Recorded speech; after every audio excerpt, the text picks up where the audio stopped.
आज से लगभग 4.6 अरब साल पहले हमारी पृथ्वी का जन्म हुआ था। यह कोई साधारण कहानी नहीं, बल्कि विस्फोटों, टकरावों और अद्भुत रासायनिक प्रतिक्रियाओं का एक शानदार सफर था। तो चलिए इस यात्रा पर निकलते हैं और जानते हैं कि कैसे बनी हमारी यह नीली ग्रह पृथ्वी। सब कुछ शुरू हुआ एक विशालकाय गैस और धूल के बादल से, जिसे सौर निहारिका कहते हैं। यह बादल हाइड्रोजन, हीलियम और अन्य भारी तत्वों से बना था। किसी पास के सुपरनोवा विस्फोट या गुरुत्वाकर्षण के प्रभाव से यह बादल सिकुड़ने लगा और घूमने लगा। धीरे धीरे यह बादल एक छपट्टी डिस्क में बदल गया। इसके केंद्र में गैस और धूल इकट्ठी होकर सूर्य का निर्माण करने लगी, जबकि बाहरी हिस्सों में छोटे छोटे पिंड बनने लगे, जिन्हें ग्रहाणु प्लैनेटिसिमल्स कहा जाता है। लाखों साल तक ये ग्रहाणु आपस में टकराते रहे और जुड़ते गए। इस प्रक्रिया को अभिवृद्धि एक्रीशन कहते हैं। इन टकरावों के कारण धीरे धीरे एक बड़ा पिंड बना।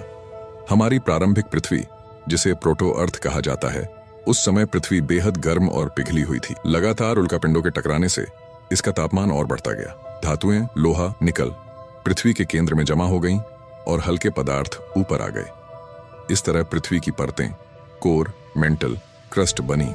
लगभग 4.5 अरब साल पहले एक विशाल पिंड थिया पृथ्वी से टकराया। इस टक्कर से पृथ्वी का एक बड़ा हिस्सा अंतरिक्ष में बिखर गया। यह मलबा पृथ्वी के चारों ओर घूमने लगा और समय के साथ जुड़कर हमारे चंद्रमा का निर्माण किया। चंद्रमा के बनने से पृथ्वी का घूर्णन स्थिर हुआ और जलवायु पर भी इसका गहरा प्रभाव पड़ा। करोड़ों साल तक पृथ्वी ठंडी होती रही। ज्वालामुखियों से निकली जलवाष्प बादल बनी और भारी बारिश हुई। यह पानी पृथ्वी की निचली सतह पर जमा हो गया और इस तरह महासागरों का निर्माण हुआ। इन महासागरों में पहले जीवन के रूप सूक्ष्म जीव पनपे।